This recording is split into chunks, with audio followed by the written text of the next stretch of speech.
What's up, everybody? We're back. Cartwright's Collision. And we got another one. We kind of finished the 252 project.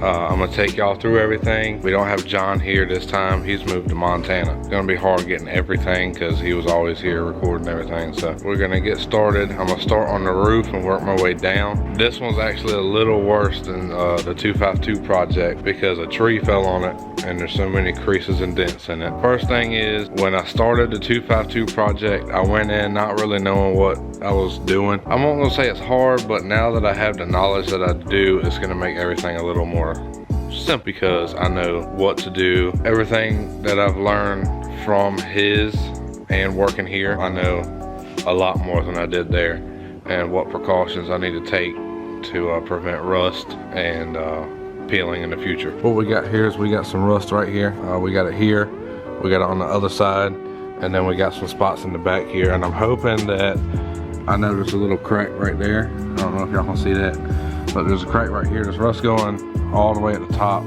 but the main thing I'm worried about is that it's broke through, and when I start sanding it, there's gonna be a hole in it, and that we got to weld it. So I postponed doing this for about a year or two, and the rust has actually gotten a little worse. We're gonna go ahead, we're gonna cookie wheel it down. I gotta take this gasket off right here so we can get down the side there.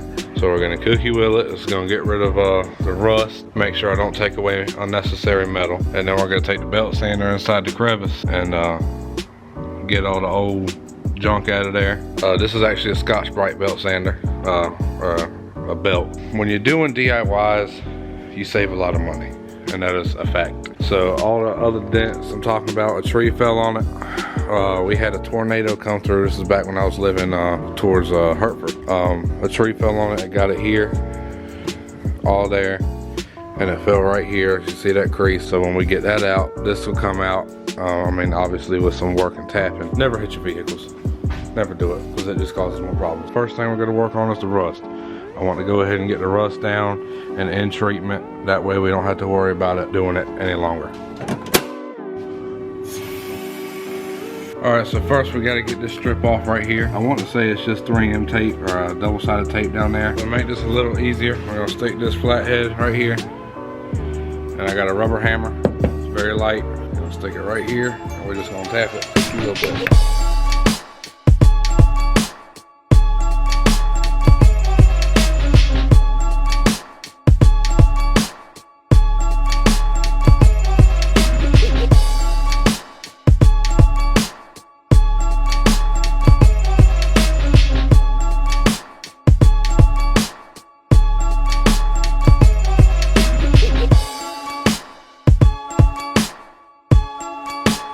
See, this thing's getting bent all out of shape right now.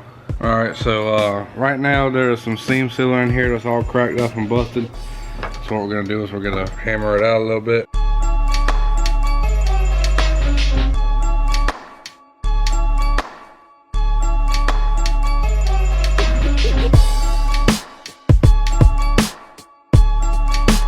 And see, what probably happened was that the seam sealer cracked and then water just sat in there.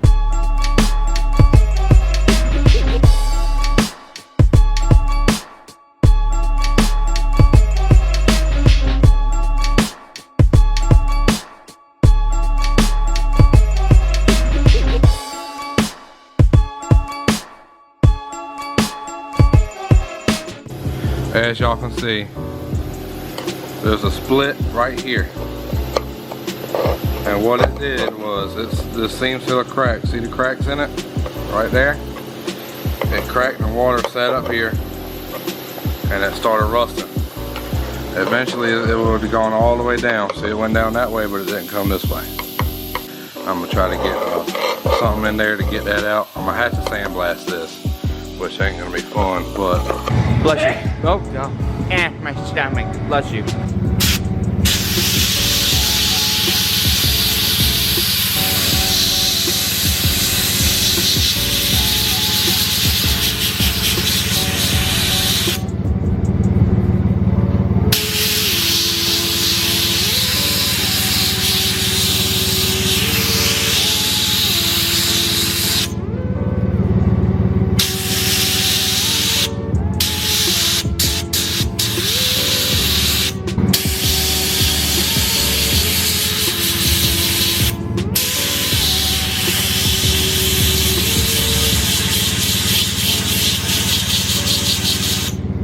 We've got it sandblasted. Come on, focus. All right, we got it sandblasted. Those little black spots right there. Come on, focus, motherfucker. Those are rust. Rust spots. That's just leftover black that you really can't get out, so POR 15 will help that out. Busted up all the seam sealer going all down in here. There's a big ass hole right there. If you put seam sealer on any panel that's conjoined, you gotta make sure you got some scratches in there for it to bite onto. So what the people did before is they didn't scuff it and just put the seam sealer in there. So what it had done was it had broken loose, and all the seam sealer was doing was sitting there moving. It was actually fairly easy to come out, and it shouldn't be that easy to break out.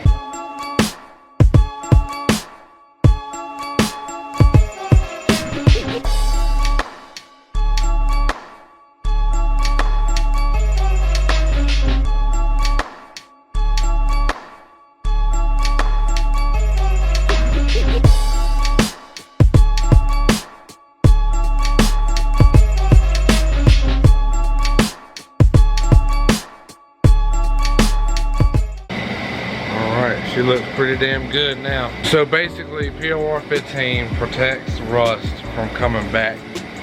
It sits in there and it eats it up, and just makes sure, you know, it won't pop back up.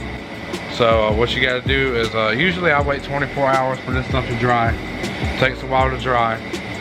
I'll come back in, I'll sand it out, I'll scuff inside this edge, and then that's when we'll prime. I'm so glad to see that this is coming along. You know, I've waited too long to do this, but it's getting straight now. So she does need some love, so we're gonna give it to her, and you know, just make sure everything runs smooth. So I'm gonna do the same thing for the other side. Probably not today. I do wish John was here to see all this, but he's out having fun. So thank y'all for tuning in. We definitely got a lot more coming, that's for sure. We got a lot more coming to the channel, that is for sure. Project Black Knight, that's what the name is. It ain't gonna be Black Beauty. It's Project Black Knight, because I used to call this a Black Knight. So definitely Project Black Knight. We've almost finished the 252, and I will tell y'all a whole story on that one later. But thank y'all for tuning in. Come back and watch some more of the Project Black Knight, and I'll see y'all in the next one. Deuces.